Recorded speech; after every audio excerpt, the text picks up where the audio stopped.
그럼 이제 이 명의신탁 주식을 이제 어떻게 환원할 거냐 하는 문제가 이제 중요한 문제가 되잖아요. 사실은 어떻게 보면 이걸 다루는 거는 이 문제 때문에 하는 거니까. 네네네. 이 명의신탁 주식을 환원한다는 거는 명의신탁된 수탁자 명의로 돼 있는 거를 신탁자 명의로 원상복귀 한다는 거죠. 네. 원상복귀 한다는 건데 뭐 명의신탁 주식을 조속히 환원해야 되는 이유, 뭐 김일성 사님 책에 써 있는 거 그대로 썼습니다 제가. 네네. 잘하셨어요. 네네. 근데 이게 제일 큰 문제는 뭐냐면 소유권이에요. 시간이 지나갈수록 그건 내 건데요? 라고 얘기할 가능성이 대단히 높아지는 거죠. 그렇죠. 회사가 좋은 회사가 되면 더더욱 그렇겠죠. 더더욱 네. 그래요. 네. 그래서 이런 변심, 그 수탁자의 변심이 있기 전에 어떻게든 먼저 해결을 하시는 게 저는 대단히 좋다고 생각하고요. 그래서 환원 방법으로는 일단 명의신탁 해지를 하면 되겠죠. 이게 원칙적인 방법 아니겠습니까? 네. 명의신탁한 주식이니까 네. 해지하고 찾아와야 되는 거죠. 이게 원칙이 되고. 네. 아니 근데 그 원칙대로 하실 자신 있으세요? 그러니까요. 이게 진단해봐야죠. 합의 해지. 합의 해지가 되면 좋은데 네. 상대방이 내 거다라고 이제 주장을 하는 순간 합의는 안 돼요. 그런 경우도 있을 아니, 테고. 뭐? 네. 예를 들어서 명의수탁 사실을 명의수탁자가 인정한다 이거예요. 네. 그래서 돌려주겠다 이거예요. 그래도 내야 될 세금이 천문학적으로 그러면 합의 나오니까. 해지가 되는 거예요. 아니 돌려주겠다 이거예요. 근데 또 네. 세무서에서 판단하는 세무서가 입장에서 가만히 있겠냐는 거예요. 그러니까 여기서 신탁 해지가 되는 문제가 아니라 국세청이 내비두겠냐는 거예요. 아니 국세청도 국세청이지만 네. 그 해당 신탁자가 네. 그 해지를 해준다고 수탁자가 관계도 좋아요. 합의해줬어. 네. 근데 이제 그 이전에 아까 말씀하신 것처럼 설립할 때 명의신탁하고 증자 한 번 하고 증자 두 번 하고 요 관련된 게 제척기간 내에 걸리게 되면 이 내야 될 세금이 또 천문학적 금액이 나온단 말이에요. 네. 그 원칙적인 방법도 못 하는 거예요. 그러니까 이제 이런 거죠. 예를 들어서 저는 이거를 이제 바라보는 관점이 자 예를 들어서 자 명의신탁 환원을 해요. 이 세금이 많아요. 예를 들면 그러면 세무서가 그래 인정할 거예요. 네. 제가 봤을 때는 네. 인정할 거야. 그래.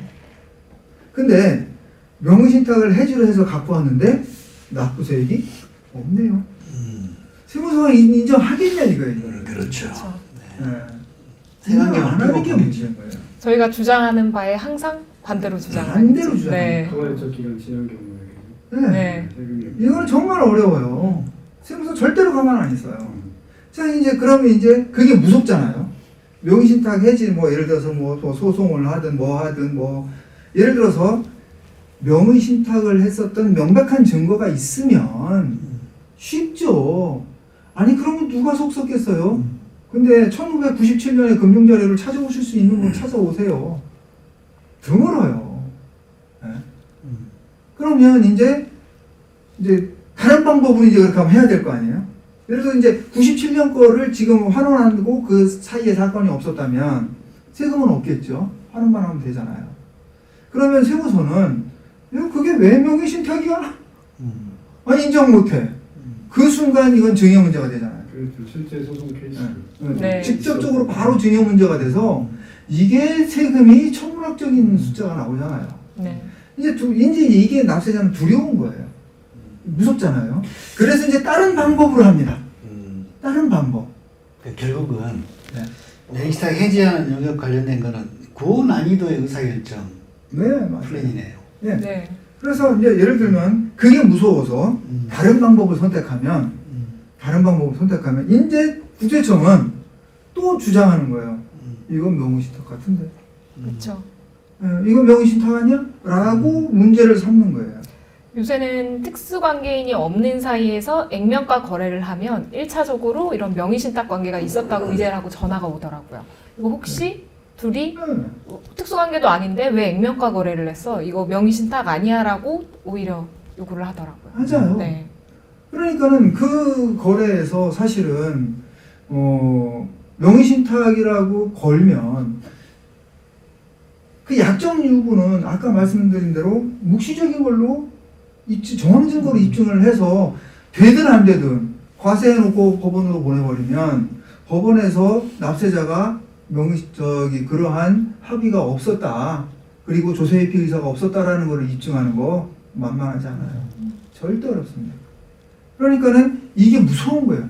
이거를 선택하자니 세무서가 이제 인정을 안 하고, 인정을 안 할 게 무서워서 이거를 선택하니까 이제 명의신탁이라고 하고, 이 문제가 항상 딜레마에 빠지게 되더라고요. 그러니까 나의 사실관계, 그리고 과세행정의 방향, 네. 당사자 간의 관계, 네. 특수관계 여부에 네. 따라서 정말 다양한 거래 기술이 필요하겠네요. 네네. 뭐 국세청에서 이렇게 명의를 환원한 거에 대해서 다 이렇게 뭐 증여 이제 또 과세하고 그러진 않겠지만 사례에 따라서는 일단은 국세청이 아까 말씀하신 1997년에 최초의 명의신탁이 된 부분에 있어서 나는 이제 예전에 명의신탁을 했던 거니 합의 해지를 통해서 내가 다시 환원한다라고 나는 그렇게 생각하는데 과세관청 입장에서는 1997년에 최초의 명의신탁 했던 거에 대해서는 이제 부가제적 기간이 지나서 증여의제를 증여세 과세를 할 수가 없으니까 이번에 이렇게 명의로 환원, 네. 제대로 그걸 환원하는데 제대로 오히려 이게 다시 네가 명의신탁 하는 거 아니야. 네. 원래 내 거를 네가 명의신탁 하는 거야. 이렇게 봐서 요거에 대해서 과세를 시도를 한다는 거죠. 실제로 네. 그런 케이스도 있고 네. 그렇게 되면은 97년에는 사실은 가액이 얼마 안 되는 건데 지금 이제 회사 가치가 커지고 이런 경우는 상당히 많은 납세자 입장에서는 최악의 시나리오가 되는 네. 거죠. 네. 네, 그렇죠. 그러면 이제 지금 여기에서는 최초에 1997년에 진짜 이게 명의신탁했던 게 맞아라고 이제 납세자가 그치. 적극적으로 입증을 해야 되는데 아까 말씀하신 대로 1997년에 그 이제 입증한 자료들이 이제 많이 사라진 네. 경우가 많은 거죠. 그런 경우에 그렇죠. 상당히 좀 네. 쉽지 않은 그런 상황이 있기는 해요. 네. 그래서 이제 제가 이제 이렇게 상담을 하면 이제 다 얘기를 하잖아요. 그러니까 이제 어쩔 수 없이 이 주식을 갖고 와야 돼요. 자기도 이제 대표님께서도 인지를 했어요. 어떠한 희생을 치르더라도 이 신탁을 해줘야 되겠다. 자, 그러면 대부분 어떤 의사결정을 할까요? 대표님께서 99% 내 자식한테 주라고 합니다. 왜냐하면 어차피 나한테 갖고 와도 나 지금 나이 들어서 조금 있다가 애들한테 다시 줘야 되거든요. 그러니까 내가 어차피 지금 세금 낼 거니까 자식으로 갖고 와라. 일로 저가 양도나 증여를 하게 되죠. 네. 상식에 어긋나는 대표적인 거래 유형이죠. 네. 아니 근데 그게 국가의 입장, 과세청의 입장에서는 그게 상식에 어긋나는 행위라고 하지만 경제인의 행위로서는 대단히 합리적인 거죠. 네. 아니죠. 합리적이지. 수탁자 입장에서 있을 수도 없는 거래죠. 아니 수탁자가 네. 돌려준다고 하는 거니까. 아니 어쨌든 돌려주는데 돌려주는 방식이 자기 자식도 있는데 왜 그걸 남의 자식한테 아니, 그걸 주는 그러니까. 겁니까? 저 경우는 네. 예를 들어서 이제 그 국세청이 생각하는 거고 이 명의 신탁자인 대표님 입장에서는 나한테 와도 이거 세금 내고 수탁자 입장에 그랬으면 하는 최적의 근데 방안이- 여기다 줄 때는 또 증여세 네. 내야 되니까 야 일로 줘라 하는 게 가장 많이 원하는 거예요. 근데 저는 그거에 대해서 변호사님 어떻게 생각해요? 근데 이게 지금 두 분 말씀도 조금 이제 관점이 좀 다르고 네. 포인트가 다르잖아요. 이게 수익적 소송으로 가면 정말로 이 케이스마다 다 다르거든요. 다르죠. 다 다르기 때문에 사실은 이게 저희가 여기에서 이게 솔루션입니다 이렇게 말씀을 드릴 수가 솔루션은 안 네, 그러니까 맞아요. 그러니까 무슨 어떤 사례를 저희들이 접했을 때 그 사례를 저희들이 분석해서 맞춤형 이거는 이렇게 요거는 이렇게 하는 게 제일 바람직할 것 같다 이렇게 하는 게 맞는 것 같아요. 그러니까 정답이 없기 때문에. 네. 이제 그 유형이 현장에서 일어나는 것들이 이런 것 같아요. 그러니까 소위 그 컨설팅을 하는 분들이 잘못된 컨설팅 사례라고 할 수 있을까요? 그 대표 입장에서는 어차피 이 주식을 내 자녀한테 승계를 해야 되는데 수탁자가 있는 거를 내가 원래 주인이 나한테 환원해가지고 다시 또 증여를 해야 되고 불편하고 세금도 많아질 거 아니에요. 근데 다이렉트로 그쪽으로 보내는 방안이 있네? 라고 혹할 수 있는 거죠. 그러면 네. 네. 근데 우리나라 뭐 잘 아시겠지만 우리나라 국세청이 그렇게 그럼요. 많지가 그거를 못 잡아낼 리가 없어요. 네. 네. 그런 자반의 수단들에 대해서 이용서 저는 뒤에 자료 아니 있더라고요. 네. 그래서 제가 말씀드리고 네. 싶은 게 네. 명의신탁 주식을 환원해 와야 돼요. 환원해 온다 하더라도 꼭 피해야 될 게 있다는 거예요. 내 자식한테 갖고 오는 것이 제일 위험하다라는 거예요. 내 자식한테 갖고 오는 게. 그렇게 되면 어떤 현상이 벌어지냐면 내가 증여하는 거예요. 네. 내가 증여, 실질 소유자. 즉, 이 국세청은 이거를 명의신탁으로 봐서 실소유자인 내가 자식한테 증여하는 걸로 보는 거예요. 그러면 여기에 줄줄이 명의신탁에 대한 세금 내고 여기 증여세에 대한 세금을 줄줄이 다 내야 되면 세부담이 제일 커요. 그리고 명의신탁 거래 효과는 단절되는 거죠. 네. 네. 그렇기 때문에 좀 대표님께서 생각하실 때 명의신탁을 해지해서 찾아오려고 할 때 내 자식한테 갖고 오는 거 주의하셔야 가장 좋지만 네. 입장 바꿔 한번 생각해 보세요. 수탁자도 자기 자식이 있는데 그렇죠. 왜 남이 자식한테 주식을 공짜로 줍니까? 그거 외에 현장에서 많이 환원이 아닌 다른 방법들을 하는 안에 대해서 선생님 다시 한번 이렇게 좀 명확하게 읽어주시죠. 자료를 준비해 오신 것 같은데. 그러니까 그렇게 하면 이제 이 해지 이외에 네. 환원하는 방법으로 이제 이렇게 많이 이제 실무에서 쓸 수 있는 방법이 이제 수탁자가 실소유자 자녀 금방 말씀드린 대로 네. 자녀한테 저가 양도하거나 증여하는 방법이 있고 또 하나는 자녀가 주주인 특정 법인에 이제 법인을 설립해서 네. 그 자녀 법인한테 뭐 양도하거나 또 증여하는 경우도 있을 수 있고요. 세 번째는 이제 감자를 하죠. 근데 이 감자의 경우도 사실 만만하지는 않아요. 왜냐하면 이제 의제배당 문제가 여기 또 발생하기 때문에. 또 네 번째로는 법인한테 그냥 무상으로 그렇게 하면 이 법인은 자기가 다니는 회사죠. 신탁자 회사한테 증여하거나 또는 자기 주식으로 양도하는 저가 양도하거나 또는 그냥 증자하는 방법, 또 사내 근로복지기금에 출연하는 방법 이런 것들을 일반적으로 많이 얘기해요. 컨설팅 업계에서 많이 네. 제안을 하고 또 세무서에서 많이 수능 요청이 오는 근데 것들. 저 이 중에서 또 한 번 명의신탁 하는 결과가 생길 수도 단 한 개도 권하고 싶은 생각이 없어요. 이게 전부 다 위험한 방법이잖아요. 그렇죠. 네. 그러니까 일반적으로 많이 이런 얘기를 하지만 사실 이거 전부 다 위험한 거거든요. 그렇죠. 납세자한테는 효과적으로 보일 수 있겠지만 이게 반대로 생각하면 과세관청 입장에서는 네. 말이 안 되는 거래라고 볼 네, 수 있죠. 아주 뭐 네. 눈을 합리적이지 동그랗게 않은 뜨고, 거래이기 때문에. 눈을 동그랗게 뜨고 들어오겠죠. 네. 그래서 이 명의신탁이 사실은 해결하기가 대단히 저는 어렵다라고 생각이 들어요. 근데 이제 그럼에도 불구하고 해지를 해야 되면 원래 신탁자한테 해지를 해야 그나마 가장 안전한 것 같아요. 신탁자한테.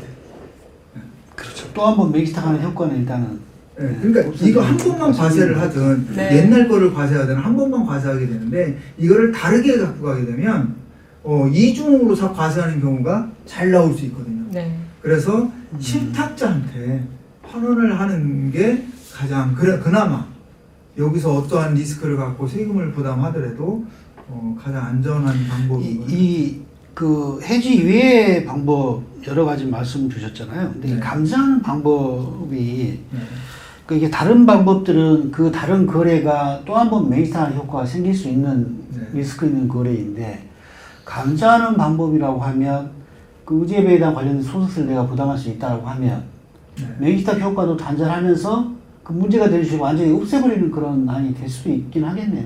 근데 한 가지 거기 문제가 있죠.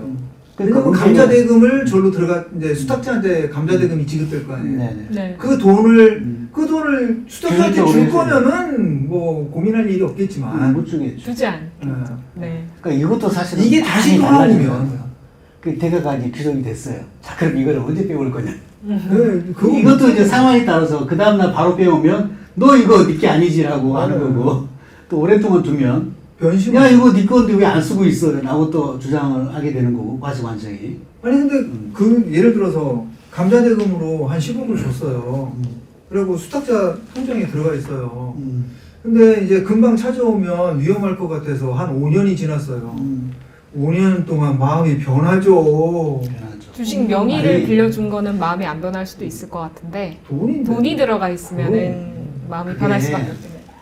그 상황에 따라 정말 달라져요. 그렇죠. 입금대행 체류 있잖아요. 네. 그 사람 입장에서는 10억이라고 했잖아요. 내 돈도 아닌 돈이 내 통장에 10억이 있는 거예요. 착한 사람이라고 쳐도요. 그러니까 네. 마음이 변하는 사례를 말씀하셨지만 착한 사람이라고 쳐도 아이씨 내 돈도 아닌 돈이 내 통장에 10억이 있단 말이에요. 그러니까 이 사람은 찜찜한 거죠. 그 찜찜하죠. 어떤 일이 있냐면 네. 야, 네 돈 10억 빨리 찾아가라고 내용기만 보내는 경우도 있어요. 그러면 이제 이게 발단이 돼가지고 이제 수면으로 쫙 드러나는 경우도 생기는 거죠. 네. 어렵네요. 어렵네요, 정말. 메이스탁 주식은 정말 어려운 과제예요. 케이스 바이 케이스로. 네, 케이스 바이 케이스로 그거를 연구를 네. 또 해야 돼요. 네. 네. 그래서 이제 요거를 말씀드리면서 제가 이렇게 꼭 말씀드리고 싶은 거는 이제 명의신탁 해지에 의해서 찾아오는 게 원칙이죠. 원칙인데 이제 도저히 그렇게 할 수 없는 상황이 됐을 때 그럼 다른 방법으로 이제 주식을 이제 찾아와야 되는데 그렇게 해야 되는 그 거래의 당위성 그거를 꼭 생각해야 돼요. 그렇죠. 아까 말씀드린 대로 자기도 자식이 있는데 왜 사장 아들한테 주식을 증여해야죠? 그 이유를 설명할 수 없으면 이거는 거의 조사 대상에 선정될 거라고 저는 생각이 들어요. 그러니까 약간 그렇습니다. 꼭 전문가와 협의가 필요한. AI도 항상 답변을 그렇게 하던데요. 이래야 하지만 조세 전문가 반드시 네. 상의하십시오라고. 그렇죠. 여기까지 말씀드리고 네네. 네. 전문가와 네. 다 전문가들이 계시니까.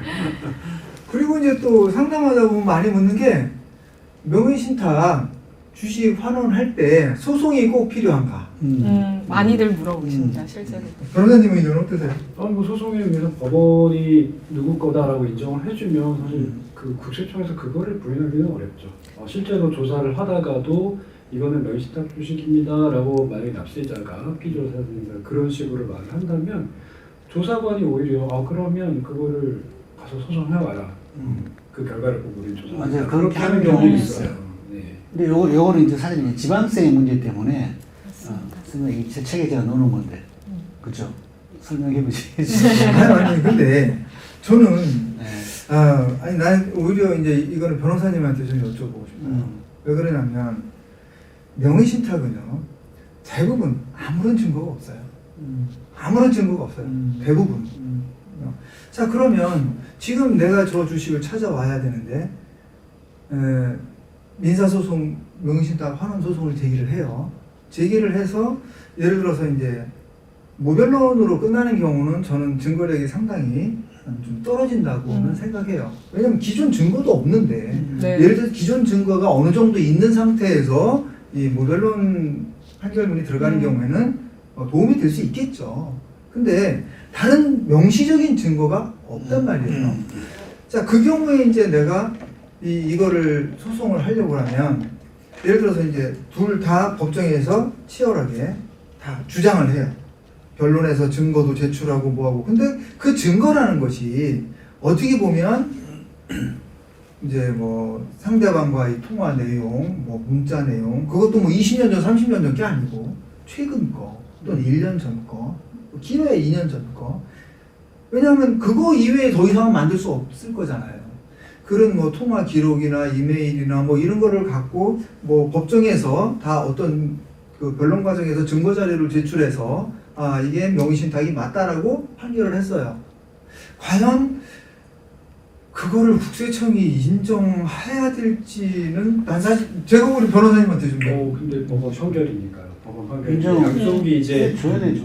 네, 당연히 치열하게 이제 다툴 텐데 이쪽은 이제 내 거다, 이쪽은 이제 수탁자 입장에서는 무슨 소리야, 이건 원래 내 거야 이렇게 서로 내 거라고 주장을 하면 결국 증거를 누가 더 잘 내냐에 따라 이제 결정이 될 텐데 진짜로 명의신탁을 했던 게 맞다면 명의신탁 입장에서는 그 당시 죽음날이 내 통장에 나갔다 이런 거는 사실상 뭐 못한다 하더라도 그 당시 뭐 회사 사람들을 증인으로 세우거나 근데 증인으로 세우면 이게 거짓말하면 결국 드러나요. 본인들은 뭐 위증을 하면 판사가 모르겠지 하지만 이 변호사들이 또 물론 이제 뭐 좀 조금 어떻게 보면 실력이 없는 변호사니까 이렇게 좀 뭐 잘 못할 수도 있겠지만 그래도 웬만한 변호사라면 정말 질문하다 보면 결국 위증이면 위증이 드러나고 그걸 만약에 위증을 하면 그거를 또 집요하게 물고 늘어져가지고 흐름을 완전히 바꿔버릴 수 있는 그러니까 증인이 굉장히 중요하고요. 이런 다른 증거가 네. 없는 경우에는 그 다음에 뭐 적어도 주주권 행사라든지 배당받은 사실이 없다 이런 거는 또 입증이 될 거잖아요.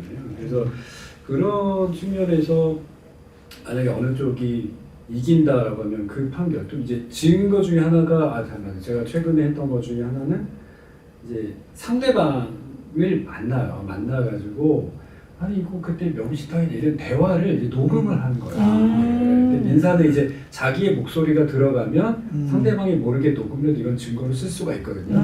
그러니까 그런 식으로 해가지고 이 녹음을 한 거를 이제 법원에 제출해서 인정이 되기도 증거로. 예, 그러니까 어느 정도 노력을 하면 충분히 이길 수 있는 진실에 가깝게 그 판결이 나올 수밖에 없기 때문에 그리고 판결을 받은 상황에서 그거를 국세청이 무시하고 달리 간다.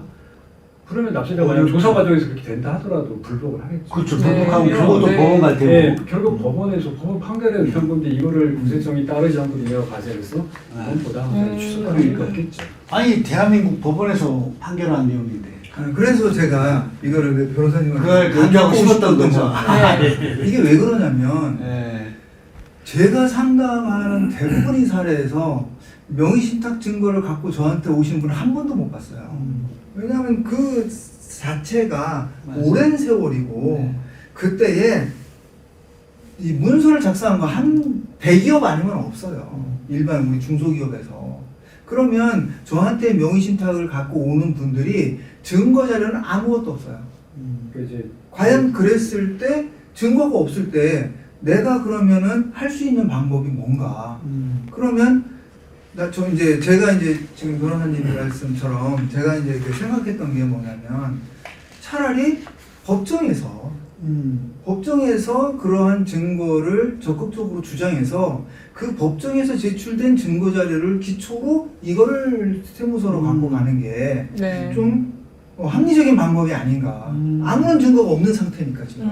근데 한 가지 좀 이렇게 중요하게 짚어야 될 포인트가 있는 게 예전에 제가 그 아는 이걸 전부로 이제 컨설팅하는 분이신데 그 소송을 통해 가지고 명의신탁 해결하는 전략을 가지고 그 영역으로 수행을 해요. 근데 이분 한 소송은 뭐냐면 어떻게 뭐 이렇게 변호사님과 제휴를 했는지 어떤지 모르겠는데 그 약식 판결을 받는 거예요. 담당 창사가 하는. 자 그거에서 약식 판결을 받아가지고 고객에게 자 명의신탁 이거 해결했습니다. 돈 주세요라고 하는 문을 제가 뵌 적이 있거든요. 이거는 안 되는 거잖아요, 변호사님. 글쎄요. 약식 판결은 정말 당사자가 치열하게 다투어서 얻어낸 판결문이 명확한 거잖아요.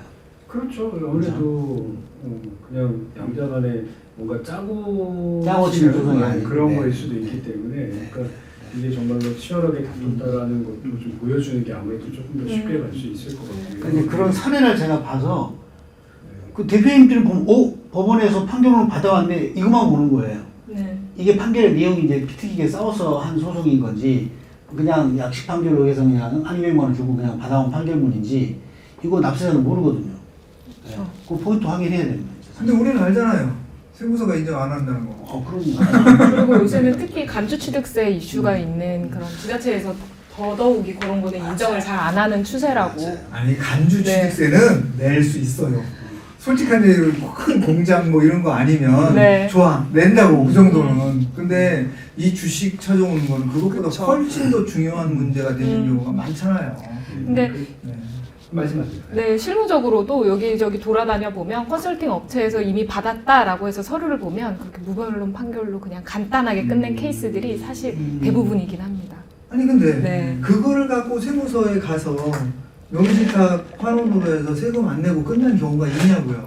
많지 않죠. 과거에는 그래도 어느 정도 인정을 해줬는데 이제 세무서도 컨설팅 업계가 발전할수록 저희 과세 간청도 그거에 대해서 인지를 하기 때문에 요새는 거의 불가능하죠. 약간 네. 서로 짜고 치는 소송 뭐야 이거 하면 너 나오지 마 우리가 그냥 이런 식으로 하면 국세청에서 인정해주면서 매우 낫겠죠. 네. 왜냐하면 뭐 법원에 그런 판결이 있다고 해서 그 사실관계를 다른 이 행정소송 판결은 그대로 기속되는 게 아니기 때문에 네. 사실상 이쪽에서 이렇게 판단했더라도 이 행정법원에서는 달리 판단할 수가 있거든요. 그렇기 때문에 민사소송에서 특히 만약에 증거가 없다라고 하면 증거가 없으면 없을수록 더 치열하게 다퉈야겠죠. 그거는 제가 볼 때는 변호사를 어떤 변호사들을 선임해서 사건을 진행하느냐. 저는 제가 있을 수 있다고 그 생각을 하는데 어쨌든 유능한 변호사를 쓰시는 게 자, 네. 자, 그럼 여러분 법무법인은 우리 하우에 이상현 변호사님에게 명의신탁 해지. 정리하겠습니다. 네, 무조건 네, 네. 변호사님 찾아가시는 걸로. 네네네.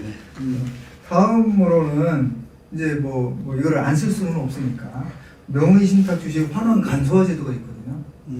근데 지금은 아마 이 제도를 써서 간소화 제도로 명의신탁을 해지하는 경우는 거의 드문 것 같아요. 저도 네. 주변에 거의 없는 것 같아요. 네. 근데 이게 어쨌건 통계에 나온 게 혹시 있나요? 실현은 그 국세 통계에 옛날에는 나온 이게 거. 처음에 나왔을 때는 있었죠. 네. 처음에 나왔을 때는 있었는데 이게 제도에 맹점이 있어요. 네네. 이제 뭐 맞아요. 제가 그냥 간단하게 일단 네. 설명을 드리면 2001년 7월 23일 이전에는 발기인이 3인 이상이었고요. 네. 96년 9월 30일 이전은 발기인이 7명 이상이었어야 되거든요. 그것 때문에 이제 명의신탁이 많이 그때 생성이 된 거예요. 그래서 이제 이것 때문에 이제 이렇게 명의신탁 주식이 많은데 뭐 가업상속을 하든 가업 승계를 하든 여러 가지 이제 문제가 발생을 하니까 정부에서 간소화 제도에 의해서 명의신탁된 주식을 뭐 간소하게 이렇게 환원시켜 주겠다. 그러면서 이제 적용 요건을 이제 얘기하는데 첫 번째 발행 주식법인이 2001년 7월 23일 이전에 설립됐어야 되고요. 두 번째 실명 전환이 현재 조세특례 제한법에 의한 중소기업에 해당이 돼야 돼요. 이거는 다 해당이 가능할 수도 있습니다. 네. 두 번째, 실소유자와 명의수탁자가 모두 법인 설립 당시 발기인이었어야 돼요. 발기인이었어야 돼요. 그래서 그 주식을 실제 소유자한테 환원하는 것이어야 돼요. 근데 요거에 실제 소유자와 명의수탁자가 모두 발기인이어야 돼요.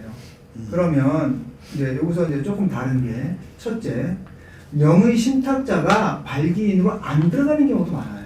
많죠. 네, 네. 예를 들어서 아예 빠지고. 그 당시에 자기가 신용불량이었다든가 뭐 그때 왜 우리 IMF 때 네네. 박살나신 이 방송에서 이런 용어를 쓰면 안 되는데 네. IMF 때 그 사업이 부도가 났던 분들이 꽤 많거든요. 네. 그러면 어떻게 해야 됩니까? 뭐 부인 명의로 하든 뭔가 다른 걸로 해야 되니까 자기는 못 들어간 거예요. 네.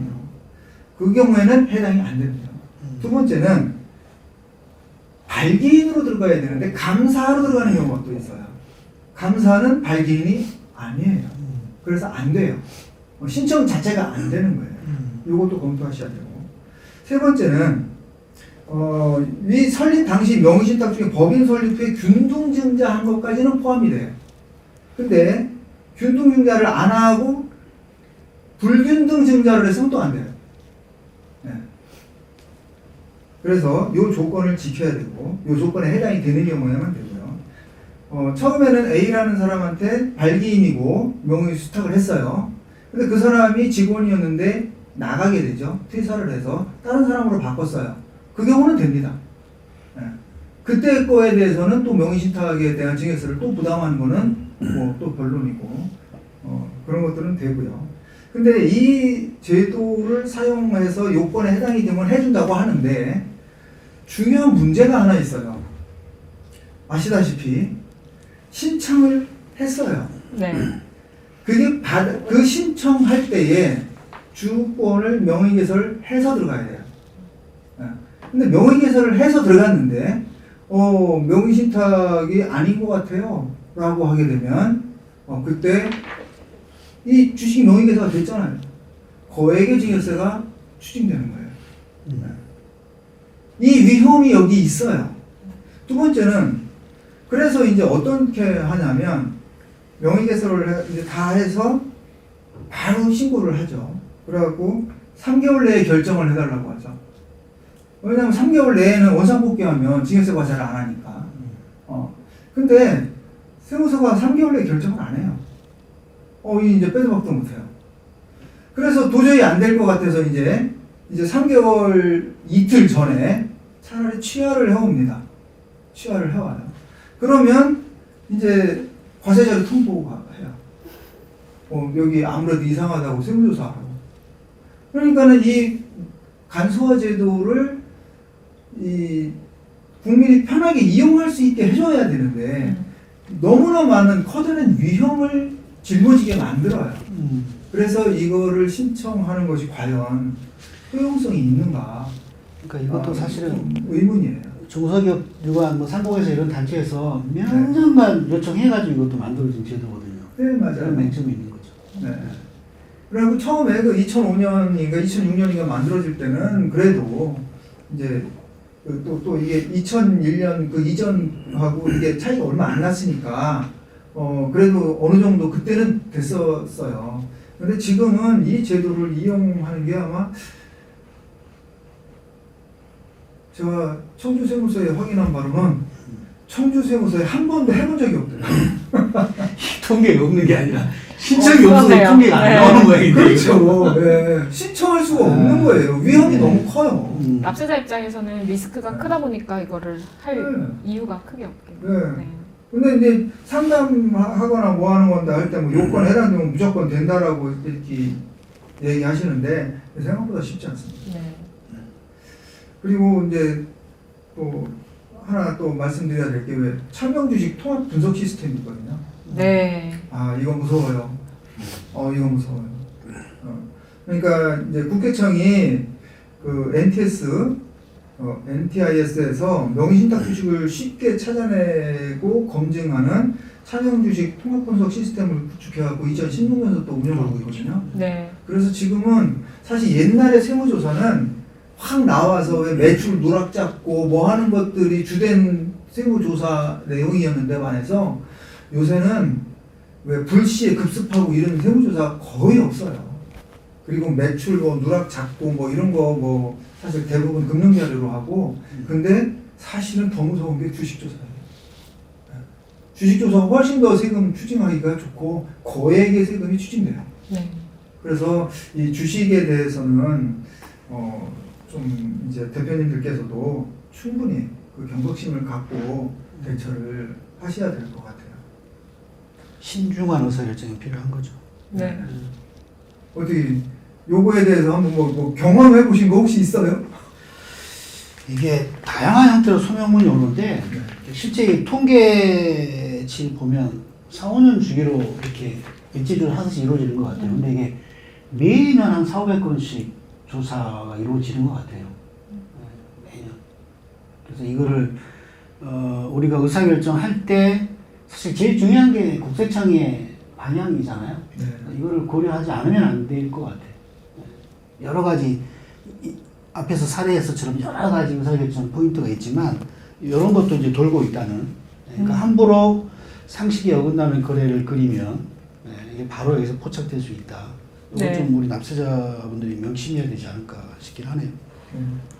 그래서 이제 제가 이제 뭐 요거를 쭉 이렇게 정리를 하고 나서 그냥 제 개인적으로 이렇게 내린 결론이 뭐냐면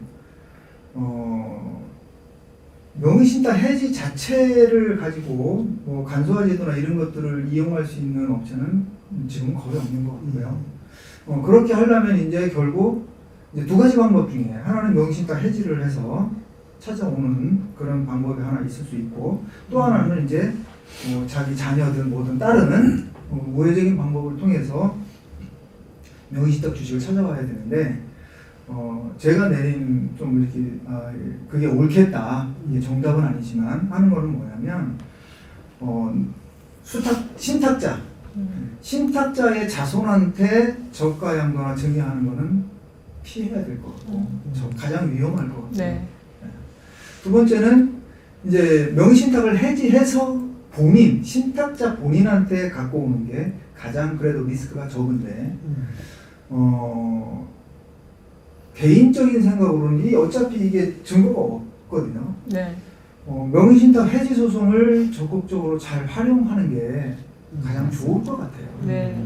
근데 아까 말씀드린 대로 뭐 이렇게 뭐 무변론 판결이라든가 이런 게 아니고 적극적으로 어떤 증거 자료나 이런 것들을 취합해서 변론 과정에서 충분히 증거 자료를 제출해서 거기서 그 제출된 증거를 세무서에 가서 다시 제출해서 인정받는 그런 방법이 가장 안전하긴 할 것 같아요. 그거는 이제 최초 명의신탁 했던 게 부가지적 기간이 지나서 새로 이제 명의를 환원 받아오려고 하는 분들한테 가장 효과적인 네. 방법이겠죠. 네.